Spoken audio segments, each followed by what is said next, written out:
আসসালামু আলাইকুম বন্ধুরা, এবি কিচেনে সকলকে সাদর আমন্ত্রণ। আবারও আপনাদের সামনে একটি রেসিপি নিয়ে হাজির হলাম। তা এখন মূলো শাক উঠে গেছে, শীতের দিনে ওঠে বেশি কিন্তু এখন যে মূলো শাকটা উঠেছে ভালোই সেন্ট আছে, সেই জন্য আজকে আমি মূলো শাক তৈরি করব।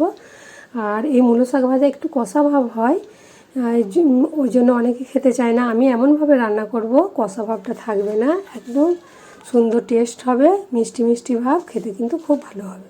চলুন তাহলে রেসিপিটা শুরু করি। মূলো শাকগুলোকে বেশ মিহি করে কুচিয়ে নিয়েছি, আর কটা মূলো ছিল সেগুলোকেও কুচিয়ে নিয়েছি, আর ওগুলোকে একসঙ্গে মিশিয়ে ভালো করে পানিতে ধুয়ে নিচ্ছি। ধুয়ে নেওয়ার পরে 2-3 বার ধুয়ে নিয়েছি, দিয়ে এবারে এগুলোকে সিদ্ধ করে নিচ্ছি।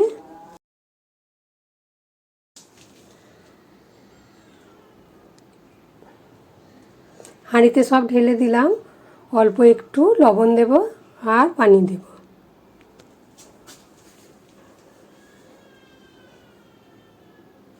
এক কাপের মতো পানি দিয়েছি, এবারে হাঁড়িতে সিদ্ধ করতে দেব।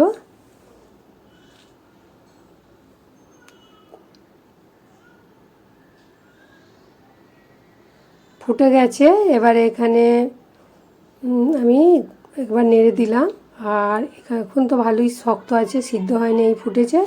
এটা বেশ মিনিট 5 ধরে ফুটবে, নাহলে সিদ্ধ হবে না। মূলো শাক এমনিতেই কচকচে থাকে, আর সিদ্ধ হতে একটু সময় লাগে। তাই এখানে আমি আদা আর রসুন নিয়েছি, 5 কোয়ার মতো রসুন আর 1 ইঞ্চির মতো আদা স্লাইস করে কেটে নিয়েছি। ওগুলোকে এবারে থেতো করে নেব। হামানদিস্তার ডান্ডা করে আমি এগুলোকে থেতো করে নিচ্ছি।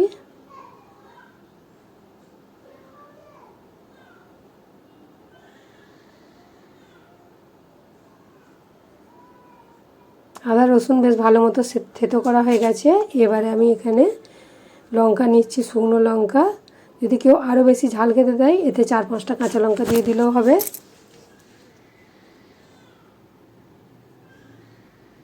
মূলো শাকটা এবারে সিদ্ধ হয়ে গেছে, এবারে পানিটা আমি ঝরিয়ে নিচ্ছি।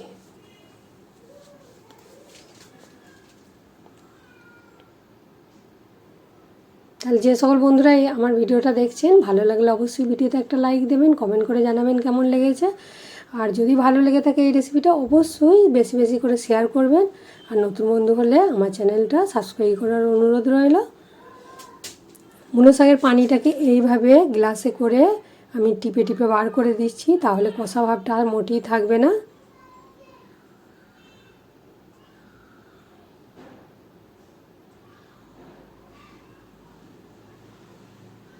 তেলটা হয়ে গেছে ভালো মতো, শুকনো লঙ্কাগুলোকে দিয়ে দিলাম। শুকনো লঙ্কাগুলো একটু ভাজা ভাজা হয়ে যাবে, তারপরে আদা আর রসুনটা দেব।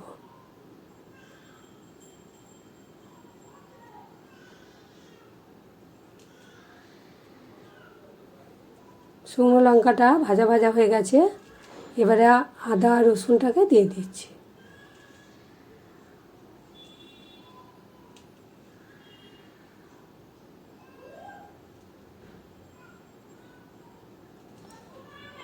আদা রসুনটাও বেশ ভাজা ভাজা মতো হয়ে গেছে, হালকা ব্রাউন কালার হয়ে এসছে। এবারে ভাপিয়ে রাখা শাকটা দিয়ে দিচ্ছি।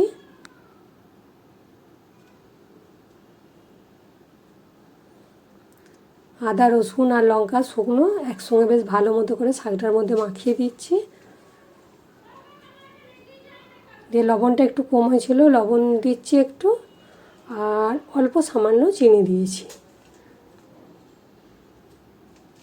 শাক ভাজায় চিনিটা দিয়েছি কারণ মিষ্টি মিষ্টি ভাব এসে যাবে। আর যেটা কষা ভাব ছিল সেটা তো আগেই পানিটা টিপে ফেলে দিয়েছি, আর নেই। পানিটা ওইভাবে বার করে দেবেন, তাহলে কষা কষা ভাবটা মোটেই থাকবে না। আর মিষ্টি পছন্দ না লাগলে দেবেন না, আর হালকা মিষ্টি দিলে মিষ্টি মিষ্টি ভাবটা হলে আরও ভালো লাগবে। 10 মিনিট রেস্টে রেখে এবারে গরম গরম ভাতের সঙ্গে গরম গরম মূলো শাক ভাজা একদম দারুণ টেস্ট লাগবে। যে খায়নি বা যে সকল বাচ্চারা খায় না, দেখবেন তারাও খেতে চাইবে। তাহলে ভিডিওটা ভালো লাগলে অবশ্যই ভিডিওটা লাইক দেবেন, কমেন্ট করে জানাবেন, আর বেশি বেশি করে শেয়ার করবেন। আজকে এই পর্যন্ত, আবার অন্য রেসিপি নিয়ে হাজির হব। সবাই ভালো থাকবেন, সুস্থ থাকবেন। খোদা হাফেজ।